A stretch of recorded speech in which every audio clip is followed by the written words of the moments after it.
Hello friends, how are you? Welcome to Indira civil services with Anuj Patel. हम लोग UPSC CSC साथ में यूपी पीसीएस अन्य स्टेट पीसीएस के जो एग्ज़ाम हैं जहां प्री कम मेंस की व्यवस्था है प्लस इंटरव्यू, साथ में ही हम लोग one day exam UP triple SC और एसएससी रेलवे बैंकिंग जहां वनडे एग्ज़ाम पूछे जाते हैं, जहां जीएस का कुछ पार्ट पूछा जाता है पीटी पॉइंट ऑफ व्यू से। तो ये श्रृंखला हमने एनसीईआरटी की जो शुरू की है, पहले पार्ट में पॉलिटी के संदर्भ में देख सकते हैं। तो पॉलिटी के संदर्भ में अगर बात करें तो यूपीएससी सीएससी जहां प्री में एक के संदर्भ में हेल्पफुल है, साथ में ये यूपीएससी सीएससी मेंस के जीएस पेपर 2, जीएस पेपर 4 या जहां जहां आपको सोशल इशू सोशल जस्टिस की आवश्यकता पड़े वहां आप इसका एप्लीकेशन कर सकते हैं। तो ज़रूरी नहीं कि पॉलिटी के सेक्शन की किताब की आवश्यकता आपको ज्योग्राफी या इकोनॉमी में ज़रूरत ना पड़े, या इकोनॉमी की ज़रूरत किसमें पॉलिटी के सेक्शन में ना पड़े। तो हर जगह कुछ ना कुछ एप्लीकेशन होता है। जैसे कहा जाता है कि इस सब्जेक्ट का विकास हमारी ही शाखा से हुआ। पॉलिटिकल साइंस की जैसी अगर बात करें तो पॉलिटिकल साइंस वाले कहते हैं कि पब्लिक एडमिनिस्ट्रेशन का विकास या जन्म हमारी ही संस्था से हुआ है, और पबैट कहते हैं कि ये हमारी एक स्वतंत्रता का विकास है, हमने स्वयं इसे विकसित किया हुआ है। तो अलग अलग डिबेटें चलती हैं। जैसे आप इथिक्स के पेपर में पढ़ने जाएंगे तो इथिक्स वाले कहते हैं कि सारा का सारा सिलेबस फिलॉसफी के आसपास घूमता है। पब्लिक एड पे जाएंगे तो पब्लिक एड का टीचर कहेगा इथिक्स के लिए कि सारा का सारा एप्लीकेशन या इथिक्स का पेपर पबैट के आसपास घूमता है। और साइंस जैसे केस स्टडीज़ की बात आएगी तो वो भी कहेगा कि नहीं, हमारी भी भागीदारी है। तो उसी तरीके से आप देखेंगे कि एनसीईआरटी के जो बुकें हैं हर जी पेपर या हर एग्ज़ाम के लिए हेल्पफुल हैं, और साथ में ये भी देखेंगे कि हर सब्जेक्ट का पेपर किसी ना किसी दूसरे सब्जेक्ट में यूजफुल है। तो ये बेसिक है। और भारत सरकार की एनसीईआरटी की श्रृंखला आपके यूपीएससी सीएससी पीसीएस में आपको बेहतर मार्क्स की तरफ ले जा सकती है, बेहतर रैंक की तरफ ले जा सकती है। अगर आप हिंदी मीडियम में हैं तो आप अच्छे चयन के संदर्भ में अच्छी चयन के साथ साथ आप अच्छे रैंक भी प्राप्त कर सकते हैं। तो चलिए, हम लोग पढ़ रहे थे लोकतांत्रिक राजनीति भाग 1 क्लास 9 की पाठ्य पुस्तक है। हम लोग इसके 4 चैप्टर कंप्लीट कर चुके हैं। हम 5वें चैप्टर पे पढ़ रहे हैं जिसके हम 2 पार्ट कंप्लीट भी कर चुके हैं। तो संस्थाओं का कामकाज चैप्टर का नाम है। तो आप देखेंगे इस चैप्टर पे हम लोग इस पे चर्चा कर रहे थे, तो इसे देख सकते हैं।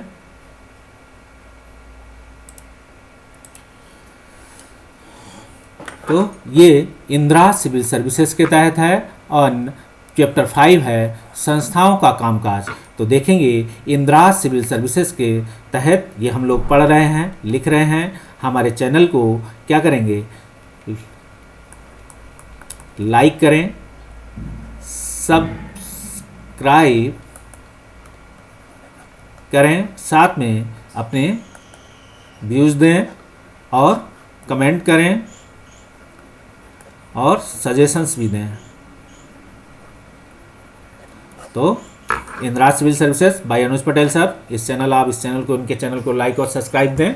ठीक, हम तो मात्र सिर्फ पढ़ा रहे हैं, चैनल तो किसी और का है। तो देखेंगे मजाक कर रहा हूँ, तो एज ए एंजॉयमेंट का पार्ट है। तो आप देखेंगे ठीक, अध्याय 3 पार्ट 5 के संदर्भ में कहेंगे कि पार्ट 3 है। ठीक है, हम लोग संस्थाओं के कामकाज पर बात कर रहे हैं। तो इंदिरा सिविल सर्विसेज के अंतर्गत हम लोग इसके अब पार्ट 3 की तरफ चर्चा करते हैं। ठीक, तो चलिए पढ़ते हैं हम लोग और लिखते हैं। तो चलिए नोट डाउन करते हैं, काम की चीज़ें आप नोट डाउन करते रहें। तो हम चैप्टर 5 पर देखेंगे क्या है, संस्थाओं के कामकाज, या चैप्टर 5 क्या है, चैप्टर 5 है। तो इसे हम पढ़ रहे हैं। अब आज हम इसके पार्ट 3 पर चर्चा करेंगे।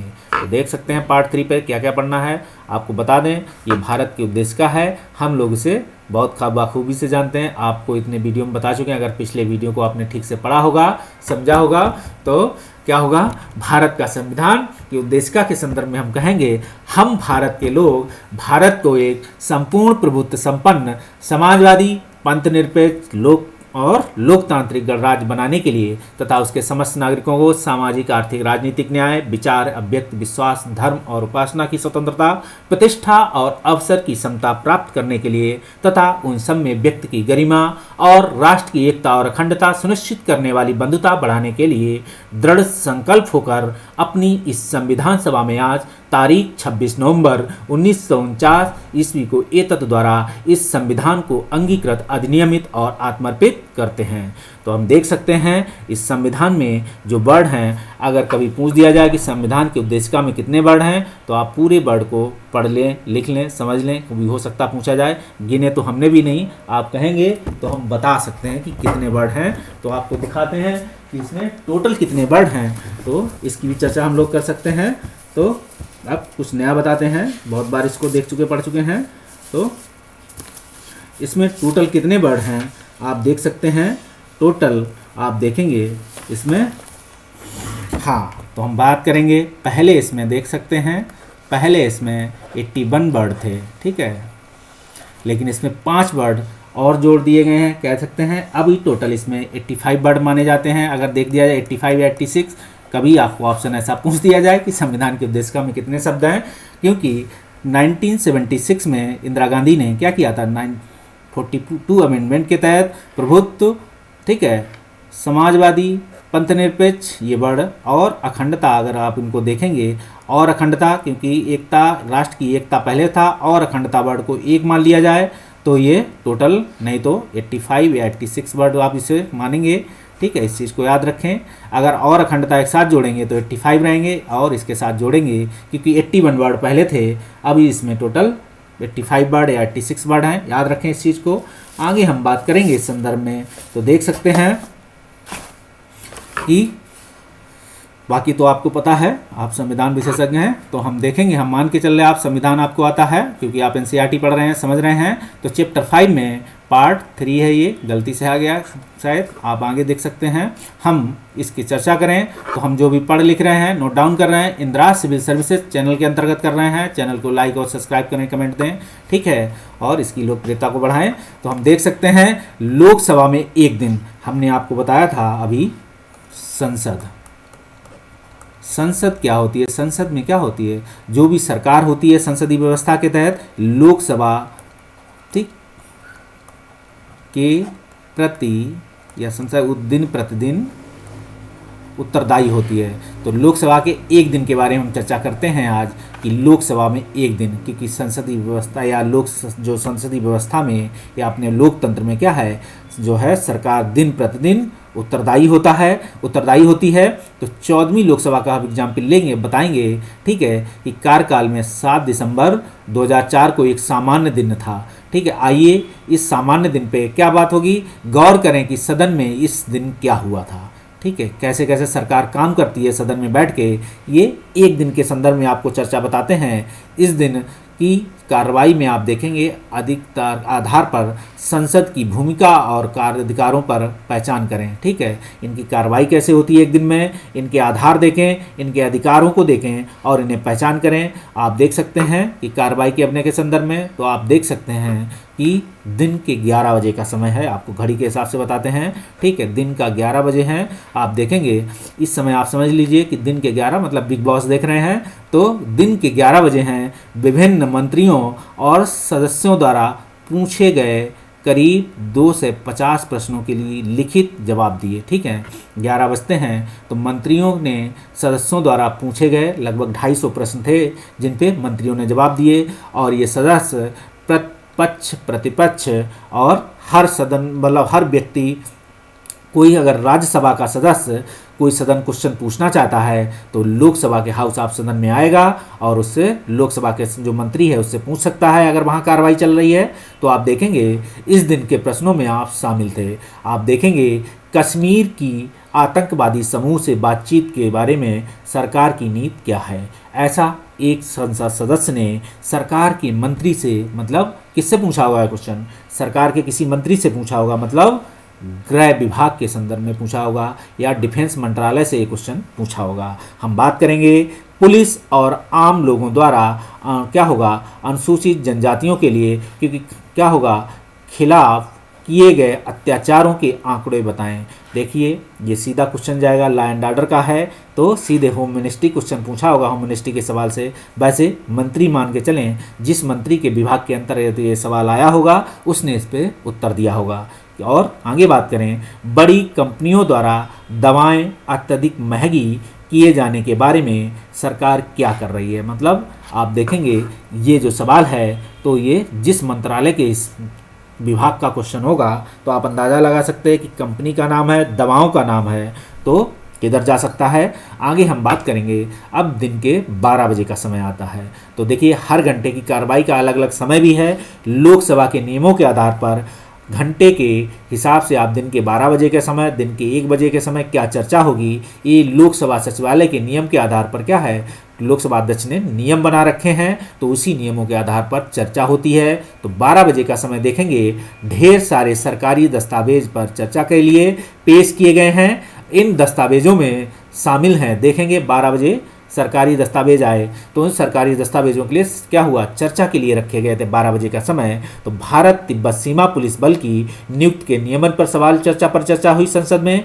Indian institute of technology Kharagpur, आप देखेंगे ये संस्था सेंट्रल लेवल की है तो इंडियन इंस्टीट्यूट ऑफ टेक्निकल और खड़गपुर के संदर्भ में वार्षिक रिपोर्ट पर चर्चा हुई, क्योंकि यहाँ कोई ऐसी घटना या ऐसी इसकी किसी रिपोर्ट के आधार पर क्या हुई होगी, कोई ऐसा चर्चा गंभीर मुद्दा समाज में आया होगा देश लेवल का, हो सकता है अब इंडियन इंस्टीट्यूट ऑफ टेक्नोलॉजी की विकास है, हो सकता है वाटर की लेवल समस्या, हो सकता है सॉइल की समस्या हो किसी देश में, देश के हिस्से में, या फिर क्या होगा किसी टेक्नोलॉजी पे कि आप ये काम किया हुआ है कि खड़गपुर आईआईटी है तो हो सकता है भेल केल के माध्यम से कोई डिफेंस इंस्टीट्यूट कोई जो है कोई कार्य किया हो। ऐसा हम बात करेंगे राष्ट्रीय इस्पात निगम लिमिटेड। आप देखेंगे राष्ट्रीय इस्पात निगम लिमिटेड का जो चेयरमैन होता है उसकी नियुक्ति भारत सरकार के माध्यम से क्या होगी, इस्पात मंत्रालय जो कह सकते हैं उसके माध्यम से इसमें एक अधिकारी बैठाला जाता है। तो इसमें निगम लिमिटेड है तो आप देखेंगे इसकी चर्चा में या तो इसने कुछ खास उपलब्धि हासिल की होगी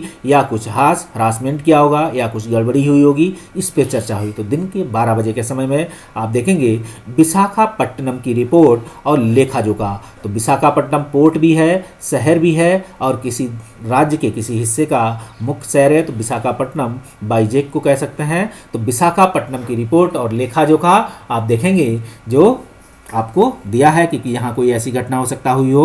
तो आप देखेंगे दिन के 12 बजे का समय समाप्त होता है। अब हम 12:02 की चर्चा पे देखें। 2 मिनट पे चर्चा क्या हुई, देखिए हर हमने कहा दिन प्रतिदिन मिनट, हर मिनट सेकंड हर संसद के प्रति लोकसभा या सरकार उत्तरदायी है। आप देखेंगे कि पूर्वोत्तर क्षेत्र के विकास मंत्री ने पूर्वोत्तर परिषद की पुनर्जीवित करने के बारे में बयान दिया। तो आप देखेंगे कि पूर्वोत्तर क्षेत्र मतलब भारत में कुछ रीजन निर्धारित किए गए तो पूर्वोत्तर क्षेत्र है, ये सारे इसका हेड होम मिनिस्ट्री के अंतर्गत आते हैं। तो आप देखेंगे जो अलग अलग जोन हैं, जोन निर्धारित हैं, ये इस तरीके से हम इसे जोन कहेंगे भारत में। तो पूर्वोत्तर क्षेत्र के विकास मंत्री ने पूर्वोत्तर विकास को पुनर्जीवित करने के लिए बारे में बयान दिया। ऐसा वहाँ के जोन जो मिनिस्ट्री होगी उसके अंतर्गत उन्होंने कहा हमारे क्षेत्र में विकास कम है। आप देखेंगे आजकल भारत सरकार का क्या है, खास ध्यान नॉर्थ ईस्ट है, या आप देखेंगे भारत सरकार की या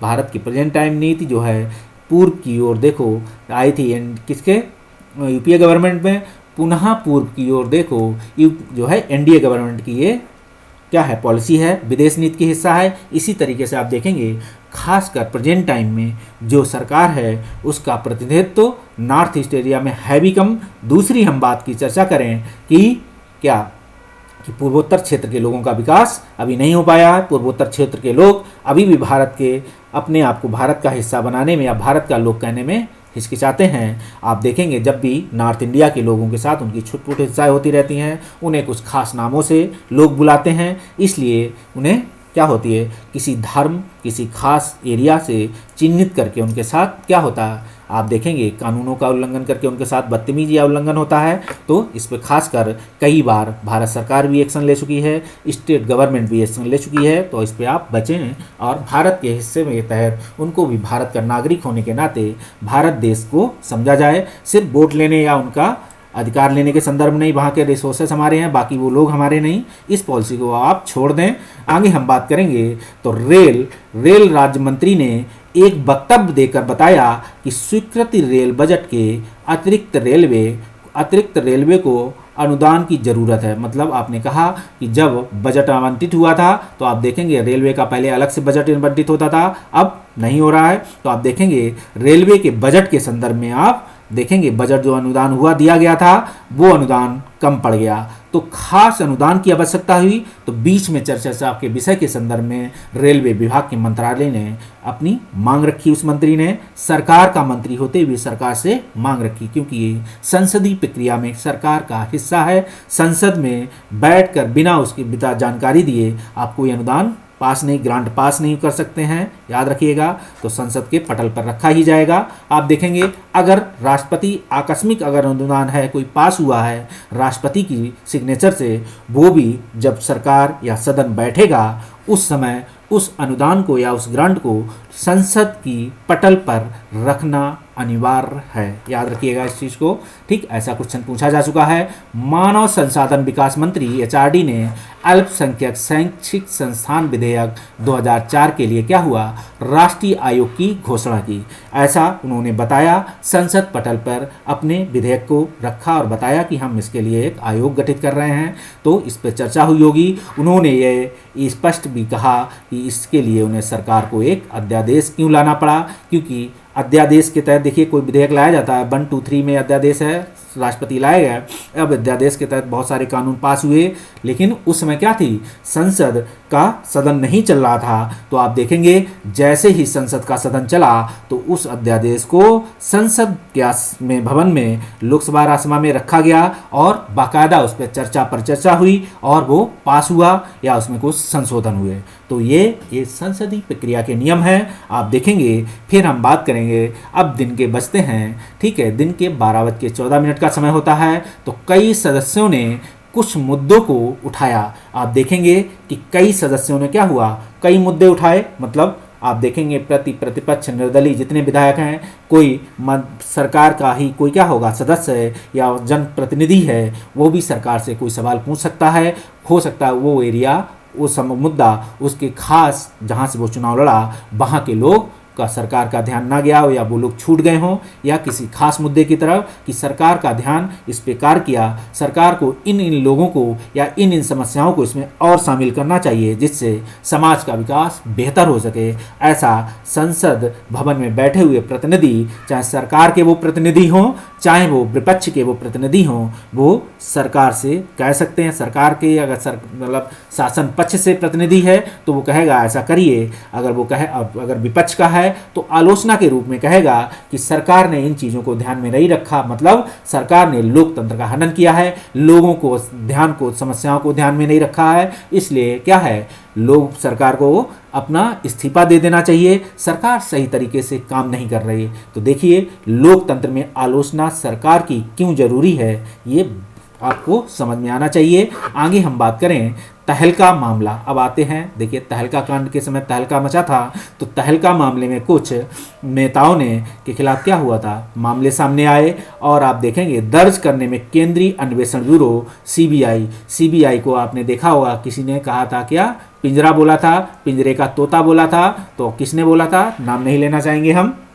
नहीं तो हमको पूछा जा सकता है। संविधान में एक आधिकारिक भाषा के रूप में, ठीक है, राजस्थान को शामिल करने की ज़रूरत है। ठीक है, आप देखेंगे क्या हुआ, संविधान में आधिकारिक भाषा मतलब सांसद कोई रहा होगा जनप्रतिनिधि जो राजस्थान के रीजन में रहा होगा, हो सकता वहाँ का मंत्री हो सकता वहाँ के विपक्ष का कोई नेता हो प्रतिनिधि के रूप में, जहाँ उसने बात रखी कि हमें राजस्थानी अपनी भाषा का भी जो है संविधान में उल्लेख करना जरूरी है। आप मुझे मेरी भाषा का संविधान के तहत क्या है, हमारी भाषा को संवैधानिक दर्जा दें। आप देखेंगे भारत सरकार के जो नोट हैं उन नोटों के पीछे भारत में जितनी संवैधानिक भाषा है उनमें कुछ भाषाओं का उल्लेख आपको नोटों में मिलेगा।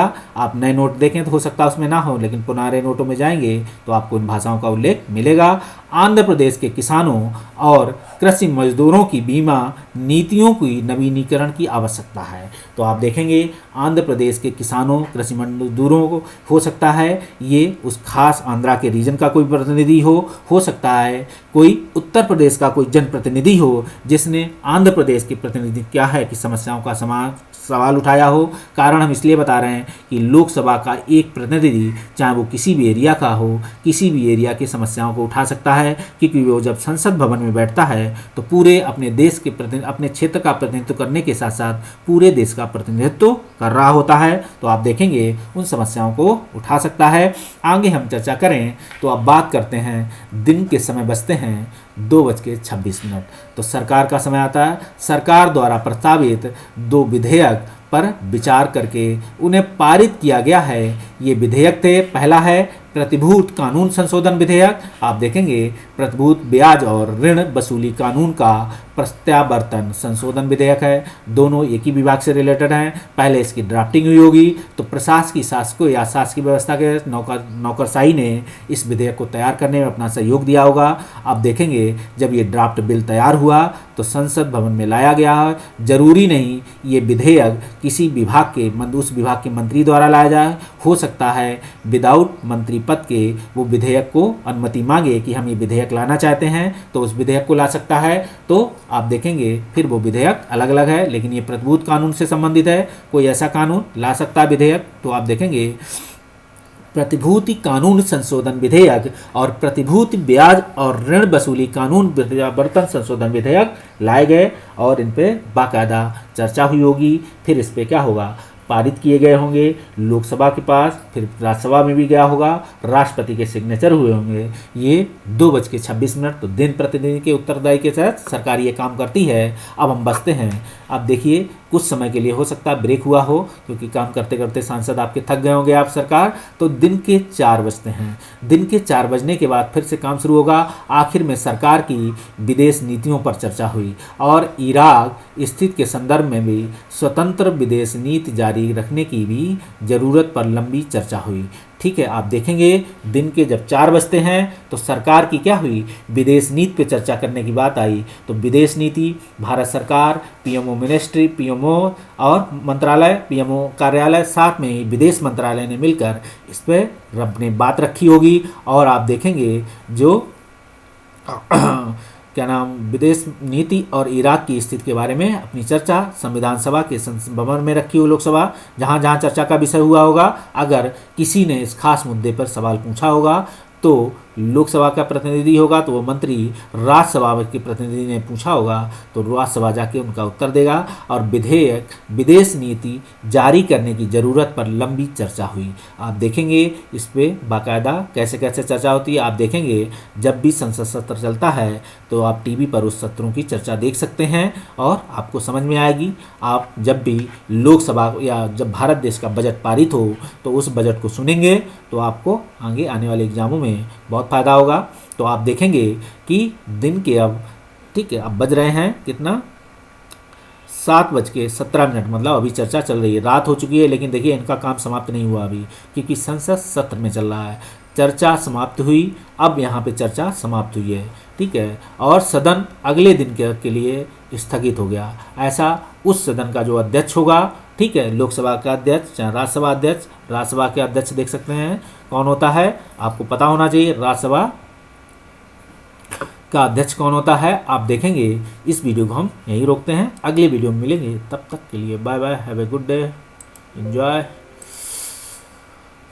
Happy new year, happy new year करिए भाई, बंद करिए अभी से।